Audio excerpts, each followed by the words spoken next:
Hello, everyone. I am Jason Tartick, and I am this week's Man of the Hour. If you want to tune into this episode, we talk all things restart, how to make the biggest or slightest adjustments to your life, professionally, personally, and even financially. It's an episode you can't afford to miss. This is Jason Tartick. I just told you a little bit about him as you first clicked play. You heard my annoying voice for about a minute now, and he's here. JT, so you launched a book. You're someone that I've looked at for a long time. You're someone I've watched for a long time, friend of a friend, now a friend. But this is about you. So I want to start with your book. I want to go into entrepreneurship with you, finance, because I know nothing about those things. If you clicked play, thank you for clicking play. You could have chose any other podcast on the marketplace, especially Jason's, which we'll also talk about. His podcast is a great podcast, and I just love Jason. So Jason, welcome to the Men of the Hour. Justin, thank you so much for having me. I know we've been trying to schedule this for a while, so it's so exciting to get this across the finish line. And I know that you're good buddies with Pete, and we have some mutual connections, so it's so nice to meet you in person too. Dude, I'm actually probably going to see you this weekend. So if you're listening, this is just the magic of Zooming with folks, right? I might see Jason this weekend just from this call here. Can we start with your book? Because when I knew it was coming out, of course, we were like, we have to schedule you. I was pounding Evan and Julie and everybody at the firm. And I was like, listen, if you don't get Jason on this podcast before we hit 100, I'm going to cry myself to sleep. But now I'm like, wait, we did it. You're here. And the book is called The Restart Roadmap, Rewire and Reset Your Career. And there's a lot of R's in there. So if you want to look it up, it's in the descriptor. You can just click on the link, pre-order it from Amazon, right? I got that note right before we had. Oh, I'm so excited. And it's right behind you. We have the video footage right here behind Jason as well. And beautiful cover, bro. Like what? You look like God Almighty or whatever it is. Bruce Almighty.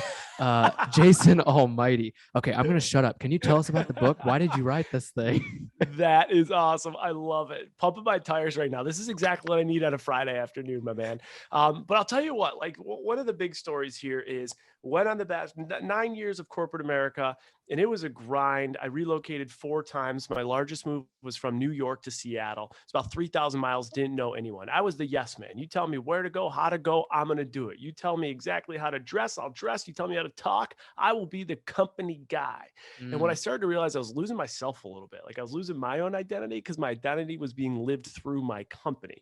And so against pretty much what every blueprint would tell you, when I made that move to Seattle, about 3 months after, I was asked to go on a reality television show.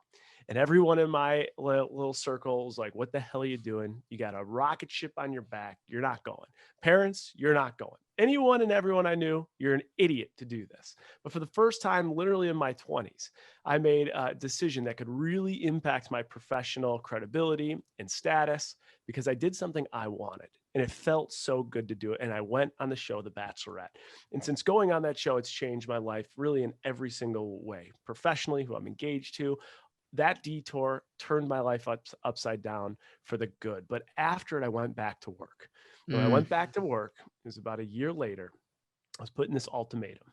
And the ultimatum was, you can either restart your career at this bank. And what that entails is no more podcasts, no more side hustle, no more social media. I have to delete it. Gone. But if you do, you still have your job. Or you go restart your professional work outside of the bank. And no joke, they use the word restart. So not only did I go restart myself and my brand outside the bank, but I built a company called Restart to really help people do the same and refine their career to write their stories as opposed to their stories being written for them. And within that, I was approached by a publisher saying, hey, you have a great message and great tactics. Why don't you write a book? And so I wrote the book called The Restart Roadmap, Rewire and Reset Your Career. And if anyone out there is rethinking any life choice from where you work to where you live, it could be as minimal as just having a negotiation with your boss or as material as literally changing your industry and what you do. This book has an 8-step process, an 8-step roadmap through experiences I've gone through that can help you do just that. And you might have to pre-order it to go find that stuff out because we don't have, listen, as much as I would like to think we're going to take this hour and talk about the book and the steps, that ruins the surprise of the actual book. So why don't you give us a little bit more of a hint as to when people open this thing, maybe some of the value points that they would be getting out of it, for instance. So if someone is looking to not just restart their career, but potentially just completely pivot, maybe out of a different industry, somewhere within the industry, but like completely different skill sets that they're wanting to obtain and such. So coming out of your book there, especially after you wrote it, I'm still like in awe. This is like another trick of the trade, right? You say trading secrets for your podcast. I'm like, well, here's another trick of your trade is that you're now an author. But can you just tease it up a little bit as to what people would find out after reading it? Yeah, let me tease it up a little bit. So I think one thing the book will do is allow you to pause and really reflect where you are today and why you are there. And Mm, it's wild when we look deep into it that at the age of 18, in the same year, we have to raise our hand and maybe get a hall pass to go to the bathroom. But in the same year, we're asked to make the biggest decision that sets up the foundation of our life, what we're going to study and if we're going to go to yeah. school and the debt burden associated with it. So it's going to allow you to pause and really think about where you are today. And you might utilize all 8 steps, you might utilize one of them. But if you're rethinking how you brand yourself, how you sell yourself, how you can get access in front of the most Mm, important people, how to completely break the process and hack the hiring process to get your resume noticed, to get yourself noticed. If you're looking at how you can negotiate better with colleagues, with your boss, or how you can better understand your value to make sure you're getting compensated, or just really rethinking what you're doing and why you're doing it. This book really addresses it all. And the cool part mm, is some of these topics, while very informational and I think insightful, can get a little boring. But I tell stories of where these lessons were learned and how they were practiced, from behind the scenes of reality television to behind the mm, scenes of some really big other TV shows, and from the offices of some of the most powerful executives in the bank. And I open up the book talking about a very, very, very, I'll just tease it, a very vulnerable time that no one knows about. But I was in the middle of a meeting and had an outrageous panic attack. And there's mm, things I did to camouflage that for so many years in my career. And if I would have just listened to my inner voice a little sooner mm. than I did, I would have been where I wanted to be a little bit sooner. But how many people go through their whole life not listening to their inner voice, not writing the story they want for their career? So the smallest adjustment, the Mm, smallest practice to literally a full change, this book, you will for sure have a couple takeaways. I think right now the hardcover is like $23 on Amazon. So I promise you will get a return. I mean, I remember there's one story I tell about how I got a 20% raise in a 6-minute conversation. So if you can get a 20% Ooh, raise just with that tactic, boom, you got the $23 covered. no, I love that. Listen, I heard 23 is actually a lucky number. That makes a lot of sense. Okay, so then you hit on one very important topic, which is listening to your inner voice, and I don't think a lot of people do that often enough, let alone at any point in their life, like you had just said. So, what was your inner voice telling you? I gotta ask, and this hopefully doesn't give too much away from the book itself, but as you were listening to your inner voice, first of all, what two-parted question for you here, actually, Yeah. what did your inner voice tell you, and then why ultimately were you ignoring it for a while? Yeah, I mean, that's a great question. The thing is that my inner voice was telling me, especially every Sunday. I don't know if anyone's had Sunday scaries, but I was just so Mm, anxious about the work week, right? And when that door closed on Monday, I felt as though I was like locking myself in for prison, put the handcuffs on, and I'm not getting out till Friday. And then when I got out Friday, what did I do? I finally got to be me. I ran to the bar. I was ripping shots, hanging with the people I wanted to hang with, not with my banker bullshit fake meeting tone, not networking with someone because they can give you an introduction. I was just me. And what was scary is when you think about it, if you're just you for one day or 2 days out of the week, it's a pretty bad equation, right? One day out of 7 days is about 14%. If the mm, average life expectancy in this world is around 79, 80 years, that means you're literally living 14% of your entire life within that day or two if you're one of those people living for the weekends. And so I would do anything and everything though to hide this voice. I would do anything to camouflage it. I was mm, starting to have panic attacks at work because I was putting so much pressure on myself, trying to like live up to this expectation that just didn't feel natural. So I started taking Xanax. I started taking beta blockers. I started hiding them in Altoid cases. Then the Altoid cases were a little bit too clinky in meetings. So I would hide them in Listerine strip cases, all just in case that work panic attack came on. I could camouflage the sense of composure. And what's funny is about the inner voice is that still, all that didn't break me. That wasn't it. And so you think about how many things you might be doing to compartmentalize your dissatisfaction in your career or your distress or your frustration with your boss. I did it for 9 years. I did it for 9 years. But if you can be proactive and not wait until you fall on your face for change to come and to listen to yourself, there's just so much you could do with the information you learn and pivot accordingly to do what you're meant to be doing. And then 9 years of that, who were some of the first people you called as you were experiencing that high level of anxiety and having to Sunday scaries all the way to Friday? I also love the stat that you said about people living for the weekend and such, and that only being about 14%. But, who were the first people you were calling through all that? Well, that's the interesting thing, right? I was getting my MBA part-time and I had to make sure I paid that down. And to me, it was like this internal fight with myself. Like, I need to make sure that I am presenting a vision of success, because at the bank, in some of the corporate structures, if you're not in that group of people that they perceive as like a high potential employee, complacency is your only stop. So for me, I didn't talk to anyone about it other than the psychiatrist that I met with that prescribed me those drugs to be using. I didn't talk about it with my partner. I didn't talk about it with my parents. I didn't talk to my best friends. And, it's wild that this is really the first time I'm talking about this stuff is in my book. And so there were a lot of inner voices and there were a lot of things I was doing to really camouflage some of the mental stress I was dealing with and some of the really poor placement and poor decisions I was making for where I was at that time. And then this is the big question. If you're listening now, you're probably thinking the same thing, but why wait that long to tell everybody, but to only tell your psychiatrist? I think the one thing is that what happens is you can only push things off for so long. You can only compartmentalize things for so long. And everyone has a different tolerance for how long they can deal with these things. But eventually you will break. Eventually you will fall on your face if you're not listening to yourself. And so for me, it took about 9.5 years before I broke. And in the book, I don't want to tease it, I talked to you about what was the breaking point. It wasn't the Xanax, wasn't the propanolol. It wasn't seeing my psychiatrist and not telling anyone. It was something. And so I'll let you guys read and find out what that something was.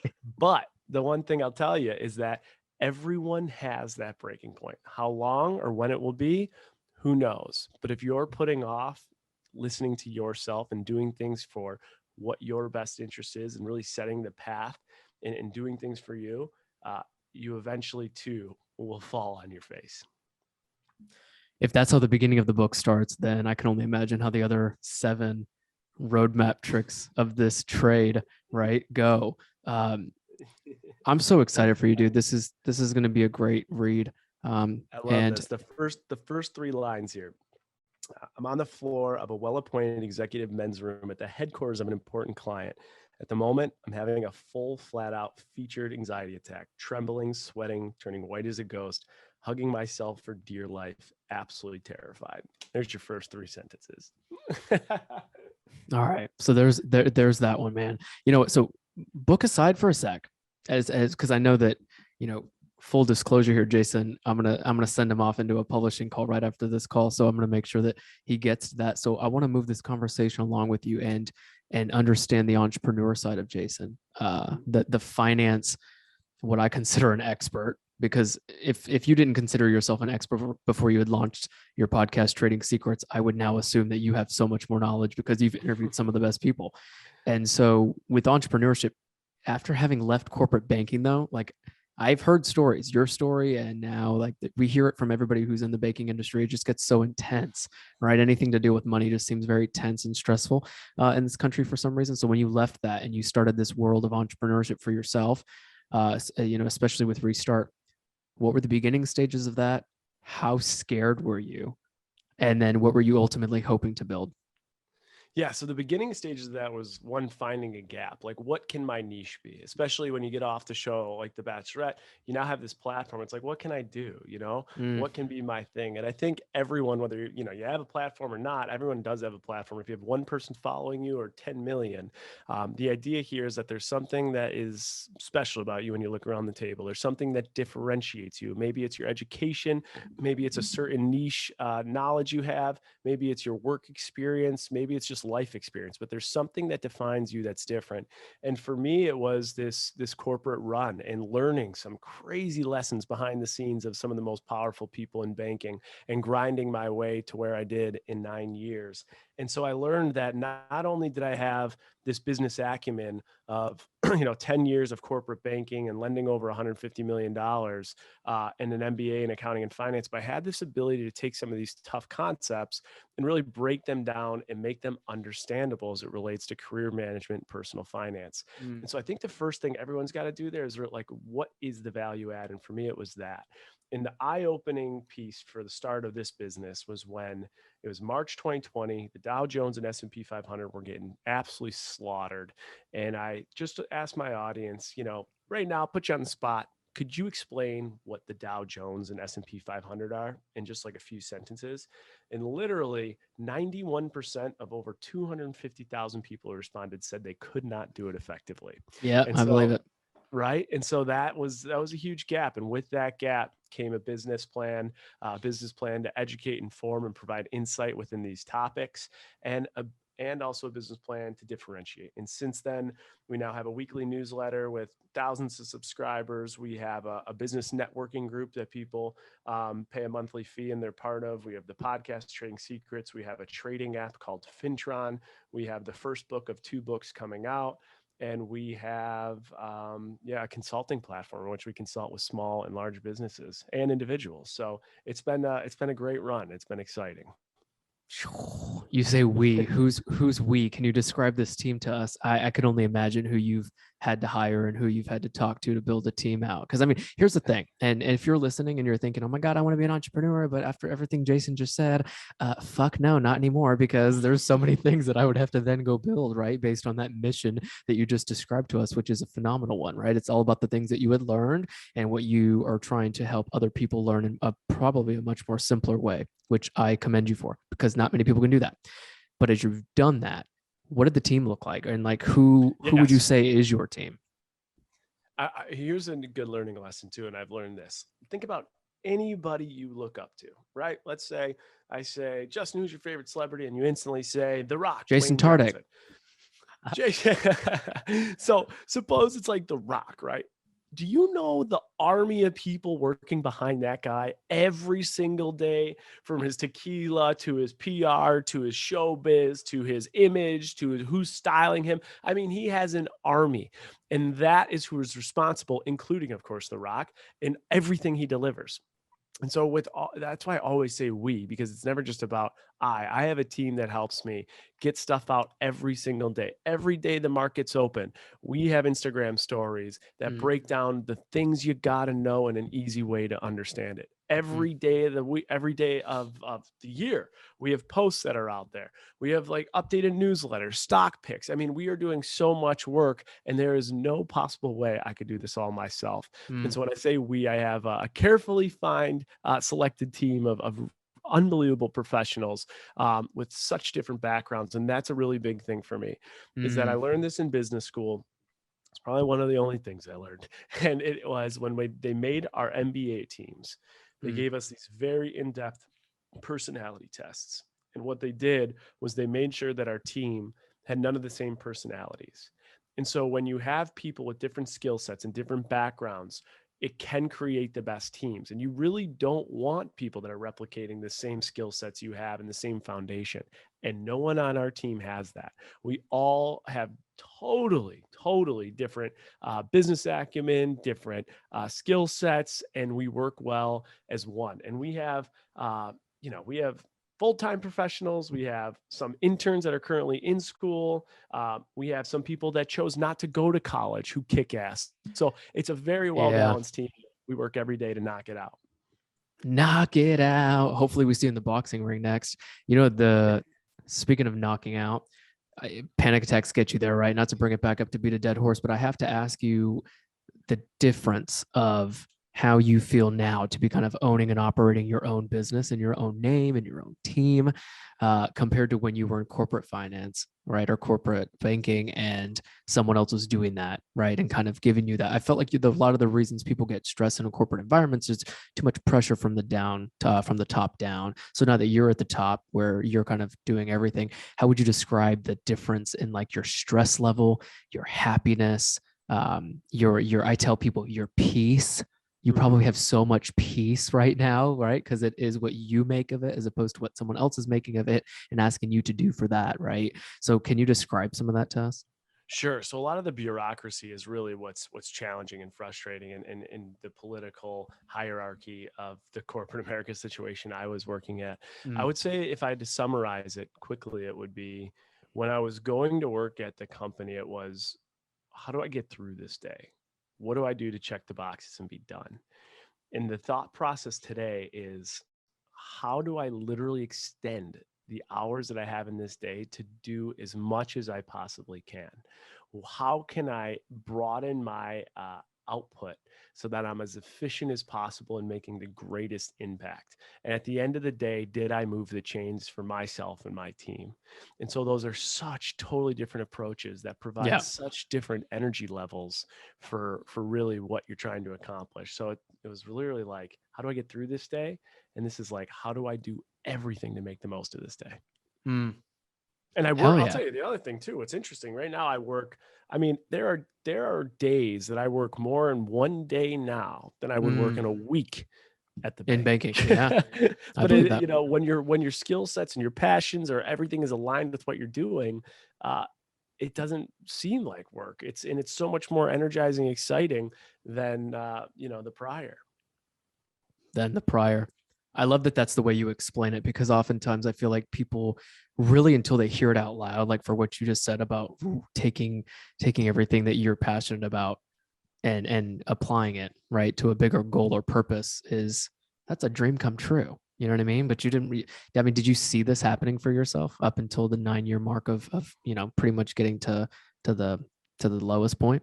Yeah, so I took the job I took in Seattle was strictly a very strategic move. So it was a 2-year deal.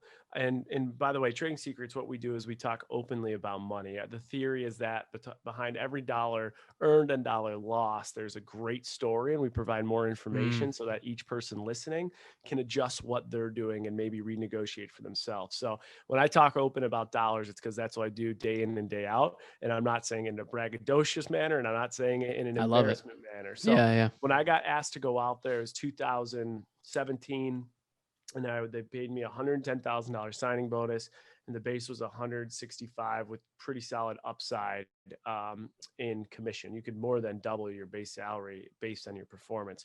So it was a great financial package. My thought process was I knew I was burnt out. I knew that I wasn't in the right spot, but I needed more financial freedom to make the move I wanted to make. And so I went out there because it was a 2-year contract. And if I fulfilled the 2 years out there, all the signing bonus was free and clear. The moving money was free and clear, and I could cash flow and budget accordingly to completely have the financial position I needed to move. So my plan was to do 2 years out there and then change my entire career path and restart where I wanted to be.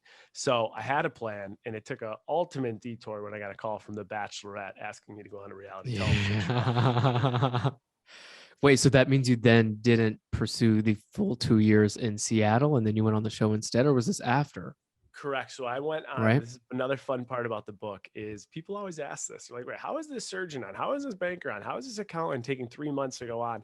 The memo that I wrote to my boss, the exact memo, which is an outrageous memo, outrageous, is in the book.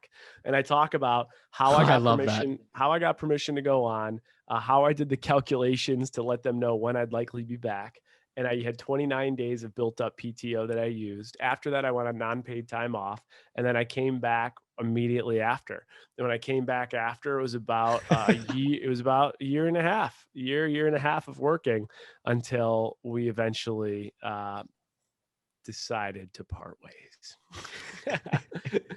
And go on to a show that also has helped change your life. What do you think's been the biggest game changer for you Was it the show? Was it moving out to Seattle? Was it anything else? I mean, and I feel like there's so Would many. you say for what? Like just like if I look at my life, or would you say businesses, or would you say what would you say was been the biggest game Well, because changer? your life is a business, that's a two-headed one. No, I'm kidding. Yeah. The, you know, I guess for you personally, put the business aside for a moment, if you don't mind. And I think that like, what do you feel like has been the biggest impact of all these changes? I mean, these are all very huge lifestyle changes you've made, each Yeah, like every so many years.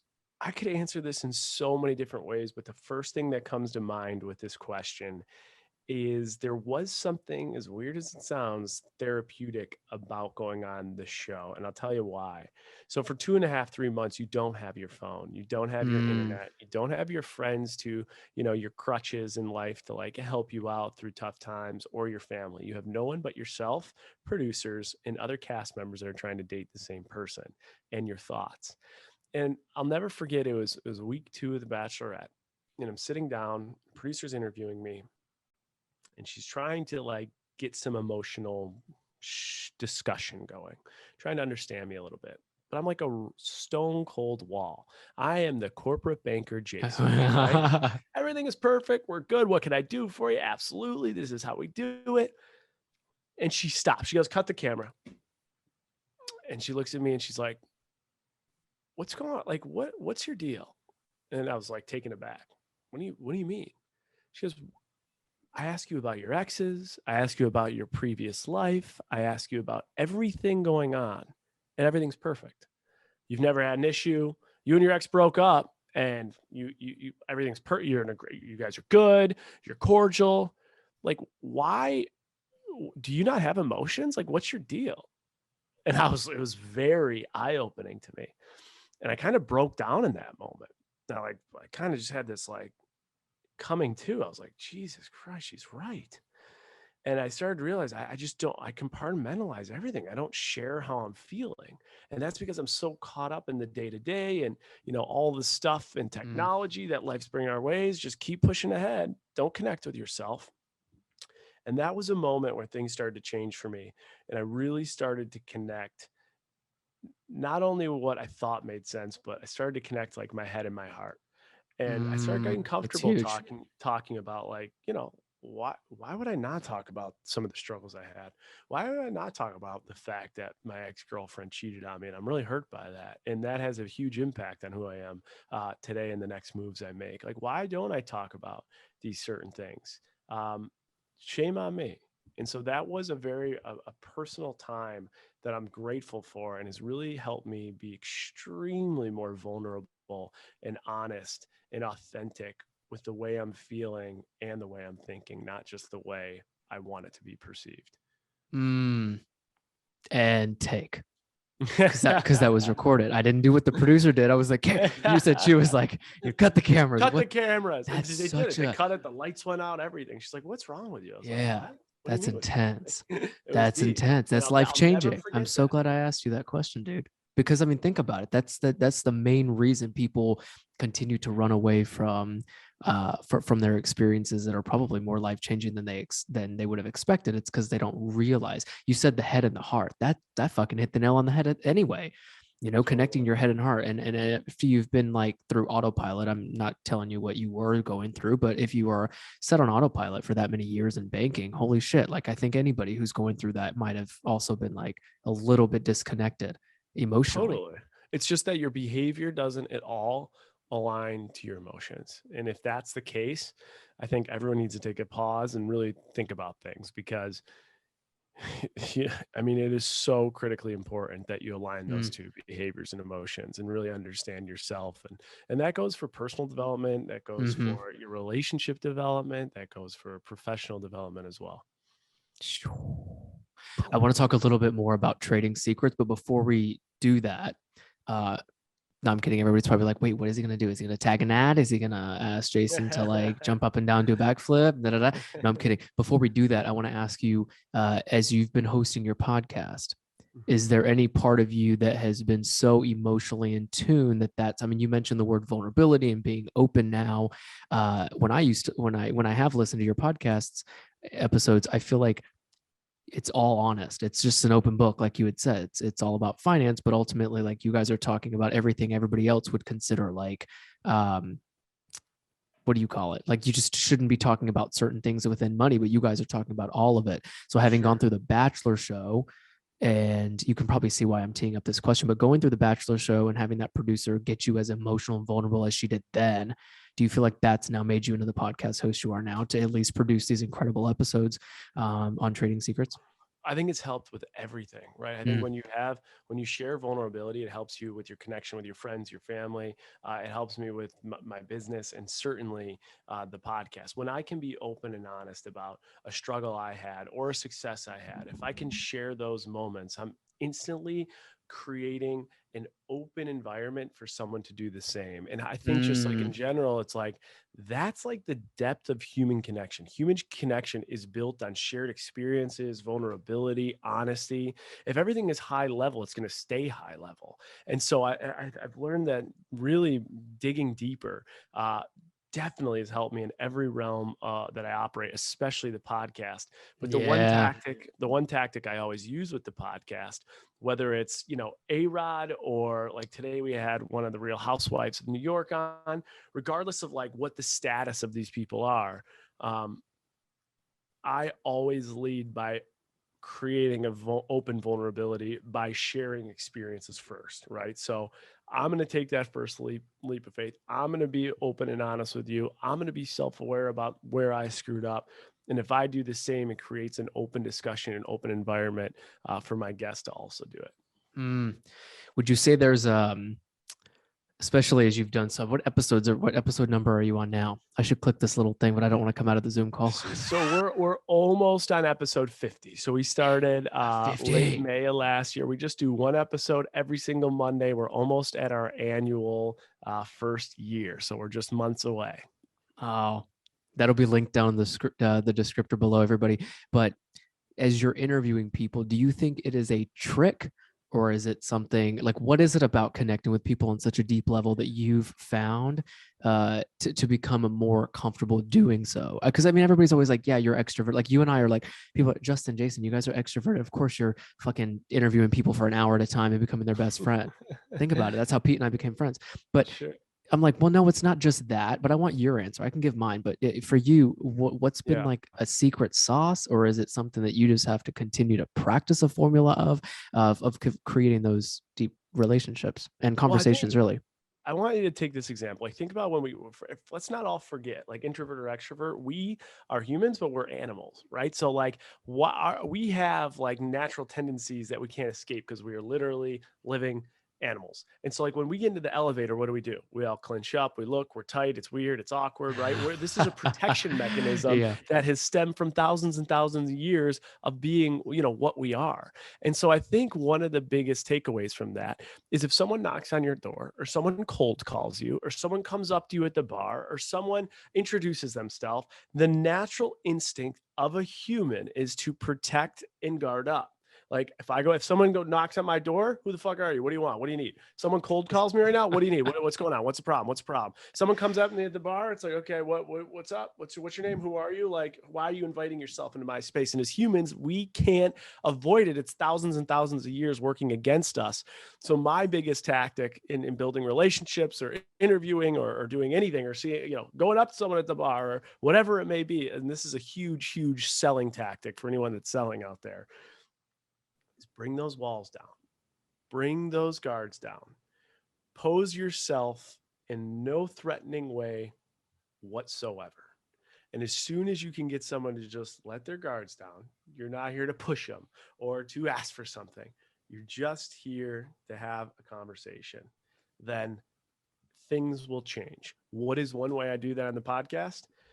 Every person that comes on my podcast, from anyone I've had, I will always say before I start, listen, I'm not in the business, because a lot of the people I interview are in the business of people trying to get them. They need the one line, they need the clickbait right there when they sit down.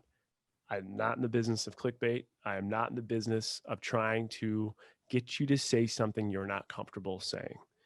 At any point in this conversation, you want anything out. It's over. You tell me and it's gone. And right there, I'm now establishing trust. I'm establishing credibility. And what happens to all of them? they all become more relaxed. Oh, all right. I like this guy. So there's one example of how I do it every day. And I did it this morning with the Real Housewives. And she shared great stuff. I didn't think she was going to talk about how much they got paid and how much she made and what they got paid per episode. If she comes to me right now and says, Jason, take it out, word is honor. Yeah. But that's a tactic I use every day, and I use on the podcast, and I used it today. There's got to be something there. The Tartick tactic. How about that? Tactic sounds a little bit kind of like we're going into war or something. What's your answer though? I mean, I know you said you had your answer to this. I mean, as you're talking, a lot of that made sense for how I've done it as well. I mean, I've interviewed people on a couple of different platforms, and each time it's all about making sure that they feel comfortable. Mm-hmm. And I've always just told people being a friendly face, right? Being someone that they can just like open up to in the sense. But I mean, as a host, right, as a journalist, as an interviewer, you do have a duty, right, to your listeners and to the folks that are tuning into the conversation or the soundbite or whatever that piece of content comes out to be. You have a responsibility to kind of get them what they signed up and clicked play for. And so at least with podcasting, I've noticed, you probably see this too. It is so cool. We're doing it right now. I have 5 other questions I haven't asked you, probably won't ask you them. You know what I mean? Because this is just better conversation. And that's how this stuff goes. And what's interesting is, as I used to do red carpets, probably with the housewife that you interviewed. And I always used to be on a carpet. It's like, you get 30 seconds. That's it. You get like 10 seconds to ask them a question, get the answer, and get the hell out. And that was a little bit too much. And I was like, no, podcasting is way better. You get them for like 30 minutes or an hour or whatever that is. But everything you said, I completely respect and admire, because not many people are able to lean into it as much, because there always is somewhat of a proposition for folks, no matter what you're doing. And I want your thoughts on this quickly, how, you know, as you're talking to folks, right, and then they might be the expert, they have the experience, they have the narrative, that's their story. As you're listening, just give us a run for our money here, because we're talking about your podcast. You know, as you're listening, what is it that you kind of tell yourself as you want to continue that conversation, as you hear something that you may not have expected that you would have heard from that guest? Yeah. So what I'm telling myself during the whole conversation of the podcast too, is stay fucking locked in. Stay locked in. Don't start thinking about what you got to do tonight. Don't start thinking about the checklist. Don't start thinking about your date night. Stay locked in. Why? Because every time I'm locked in, I'm curious. I'm genuinely curious about what they're saying. I want to know more. And so when you let your brain like just naturally wander, kind of like what we're doing right now, it creates so much more natural, curated conversations, which is why every single episode that I have done live will outperform anything that I do virtually. Because if I'm there in the room with them, I'm even more connected and locked in with the conversation. So for me, it's like natural curiosity is so important. And the thing is that everybody likes to talk about themselves. And this is a great tool for networking, right? Is like, listen to someone that you're trying to network with. Be curious about themselves. Let them talk about themselves. And the impression that you're going to make is going to be unbelievable. And also when you're listening, it gives you more information. When you're talking less and listening more, you have more information for your next play, for your next angle, for your next discussion, for your next meeting. And so that's what some people forget. And I think genuine curiosity, just staying focused. I remember with Becca on The Bachelor, this is another great takeaway. When was the last time you went on a date? Or when was the last time you had an hour conversation where there was no technology? None. Not one disruption, right? We sat at this dinner table for 3 hours when we were filming, of course. Not one disruption. And the ability of depth we were able to go just because of the ultimate focus of only one another is so much next level. I remember that conversation of her and for the record, for everyone listening, I'm very happily engaged right now. She has a significant other, and she is so happy too. So this is just a learning lesson from an experience. But, you know, she told me about when her father had cancer and passed away. And I told her about how my grandmother had Alzheimer's and things that like of depth that I really never got to, that we were able to really dig deep. And I think that comes from just staying locked in a conversation and avoiding distractions. Yeah, because as I'm listening to you, I'm over here like I'm locked in, I'm focused, I'm listening to Jason. And then as we want to tape to live this interview, which we are right now, You think this about is the next exactly question. how, listen, I just wrote this down and I'm going to ask you it right now because I don't want to waste any more of your time. You guys, he said yes to the whole hour. A lot of folks were like, yeah, like that's a long time. But I'm like, it's a podcast. And dude, you're right. Staying locked in and focused, which we will go back to in just a moment, folks. I have to ask you this because I thought about it and I typed it out and I was like, I would be stupid not to ask you this right now. Your book title and the company name being Restart for the most part, right? Book title is a little longer with some more R words, which I love. But if you could restart, Jason, right? I mean, you've already told us a lot about your life, and I could only imagine where it's going to go forward. But if you could restart, not saying you regret anything, not saying that you want to white, cut everything out. If you could restart, where would you be in the world?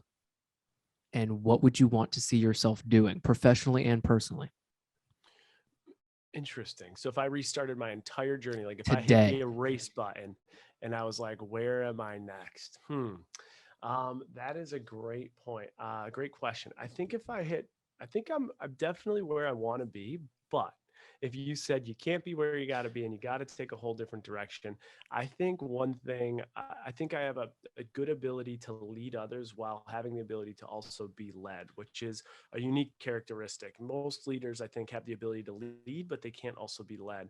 And I think I would have gotten into, and maybe still may at some point, but some form of a greater leadership. So maybe it's a larger role at a company where I have a ton of people under me, or it might be even like politics and stuff like that. Mm. So that could have been a way to go. I don't see either of those two on the near trajectory, but there. And if I had to give myself advice starting over with this new potential restart moment you just brought up, the one thing I would tell myself is ignore the noise and stop giving a shit about what people think. It literally means nothing. And as you move and you meet new people, all those people you cared so much about what their opinion was doesn't mean shit. Just be the best version of you, compete against yourself and no one else, Mm. and just ignore the noise. So many people are hurting. So many people are lost. So many people are insecure with themselves. And so they will project anything onto someone who they see as secure and confident Mm. and moving. And so you got to ignore those noise. You can't let that deter you from being the best version of you. You see how I ask one restart question and then he gives us all this incredible, like it's like incredible word vomit. Like your mind is so perfectly wired at this point to just understand what we need. Do you see how me asking one question, you know what I mean? Like we just got everything we needed to out of that 5 minutes that you were speaking. Now that we have less than 10, maybe we go back to focus for a moment and being locked in. Because Yep. as you brought up in that answer you just spoke about, how you got to cut the noise and the bullshit and what other people are thinking about you. Yes, but that's what I believe, correct me if I'm wrong, is adding to the incapability of being locked in and focused. Would you agree? 100%. Completely agree with that. Yeah, I And completely agree with that. and as those two are related, at what point in your life, I'm sure it was probably most recently or prior to the show, but at what point in your life did you figure out that those two things needed to be separated in order to stay locked in and focused? And then how ultimately were you honing in so good at that, and then now getting to a place of mastery? To be honest, it sounds like mastery. Yeah, I think it's just like it's small wins, right? I think it's literally like any bit of small win creates momentum. And so when you start to really identify and get self-aware with some of those weaknesses you have, just find the smallest win, whatever that weakness is. Maybe for Mm. me it was being locked in and being emotionally vulnerable and being real with myself and listening to those voices. It doesn't change overnight, but small wins create momentum that allow it to change. So even like exercise is a big one, right? Some people just Hmm. really struggle with exercise. Find out what it's going to take for a small adjustment and build off that small win. And I think that's for me what it's done. And it's still something I work on every day. I haven't perfected anything. And if I could Mm. wake up today and be, better than I was yesterday, then it's a good day. And you got to be self-aware to say it's okay not to be perfect. Mm. That it is. Jason Tartick. As we look forward here, we have the book, right? In like less than a month. You can pre-order it now. It's in the descriptor below. I'm not kidding. It's going to be clickable, which is the dopest thing about podcasts nowadays. I might even link like an old episode, maybe, right? For anybody who's tuning in that loves Jason from The Bachelor. That's always a big thing.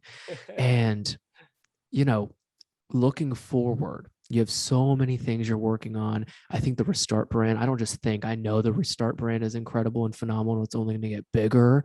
The podcast is continuing to grow. You've talked so openly about, how you guys have grown. I mean, it's a year in, 50 episodes in almost. And like, I could only imagine how many people have stayed with it since episode 1 or came at episode 42 and like, are not leaving. Yeah. So that's all going to be amazing for you. But looking forward, what's going to keep you motivated to keep all that going in the right direction and ultimately to be scaled? These things are going to grow and you're going to want them to get bigger, I'm sure. But what's going to motivate you to keep it all going? Yeah. So as far as like what's going to motivate me, I don't need any more motivation. My motivation. I love that. I know what it is. Like, and that's the cool thing. I think if you're not motivated, I could tell you why. And it's because you can't answer that question right away.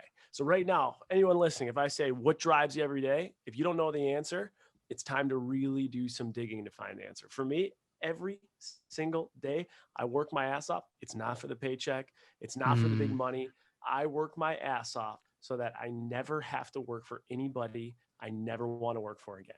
I can either be my own boss or have the option and flexibility to only work for who I want, ever.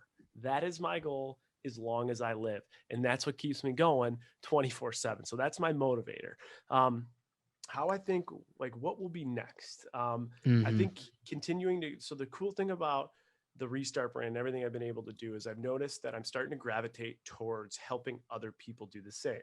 So the impact of helping people with personal finance is extremely gratifying. The impact of helping small business grow and find like the perfect partner, the perfect investor, super gratifying.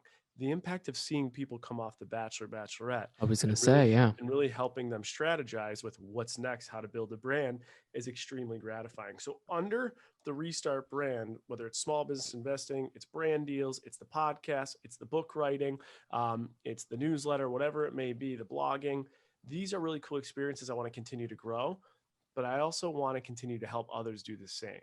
And so where I could see this growing in 5-10 years from now is instead of having one podcast, we might have a bunch of podcasts under the Restart brand. Instead of working with one financial influencer, we have 30 or 40 different celebrities we're working with. Instead of just having my 2 books under our world, we now understand the book business and can help people publish books. So I think it's about growing and scaling what we're doing while finding ways to make impact on people who want to do the same. Can I just say I'm going to be like JT when I grow up? That's the I want to be like Justin Timberlake too. Jason Tartick, dude. This is one hell of an episode. What are you drinking? Is this cold brew? Don't tell me you're drinking bourbon this early. No, I wish, man. I haven't had a drink since last Saturday, and today's Friday. Good for you. I know, I'm on a little cleanse. This is just Starbucks coffee that was in the old cup a little too long, so I just threw it over ice. We've all done that, right? Especially when it was supposed to be hot, you throw it in the refrigerator. Hot place turned cold. Yeah. No, wow. That's another secret. Okay, speaking of secrets, you gave us so much already, and we're going to continue to find more secrets, which is so exciting on your new book, The Restart Roadmap, Rewire and Restart Your Career. Where it's going to be linked below. Like I'd said, you guys can click on that shit all you want. Please pre-order it. It's going to come out in just a few weeks. You can find Jason all over social. Those will also be linked below. You could also go find him on The Bachelor show, right? I think those things are still streaming out in the marketplace everywhere. You go to YouTube, type in Jason Tartick, you're going to find this guy anywhere. Most importantly, your podcast is incredible. We talked about it and we got inside your head a little bit too. See how I say we, and it's like me, you, and Evan on this call. But we did, right? We as listeners to your narrative just now got a little bit more about what your life as a podcaster is like too. So if you're interested in finance and uncovering a little bit more about that world and just listening to Jason talk more because he's fucking great, down below, link. That was the episode, man. And I just want to say thank you for saying yes and trusting me with this conversation because I thought it was incredible. And dude, you're awesome. Oh, thank you so much for having me. This was great. I know it's been a long time coming, so it's exciting to make it happen. And man, you're gonna be in Nashville this weekend, so give me a call.